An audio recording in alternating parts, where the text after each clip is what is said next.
హైందవ ధర్మాన్ని, ఆ ధర్మానికి నెలవైన ఆడపిల్లల్ని అనువనువున కబ్జా చేయడానికి వాళ్ళు ఎంచుకుంటున్న మార్గాలను చూస్తున్నాం. ఇప్పుడు ఆరోగ్య జిహాద్ అందామా, లేకపోతే హిందువులని ఎందుకు టార్గెట్ చేసుకున్నారందామా తెలియలేదు, కానీ కొందరు సాయిబ్లు ధూపం అంటే సాంబ్రాణి వేయడానికి వస్తారు. నాకు తెలియక అడుగుతా, దేవుడికి నిత్యం పూజ చేసుకునే షాపుల్లో సాంబ్రాణి మీరు వేసుకోలేవరా? ఎవరో వచ్చి సాంబ్రాణి వేస్తేనే మీకున్న పీడ మొత్తం పోయిద్దా?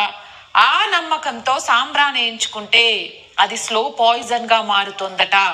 ఇది నేను చెప్తుంది కాదు, ఒక వీడియో చూపిస్తా, చూడండి. చూసిన తర్వాత దీని గురించి ఇంకా డీటెయిల్డ్ గా మాట్లాడుకుందాం.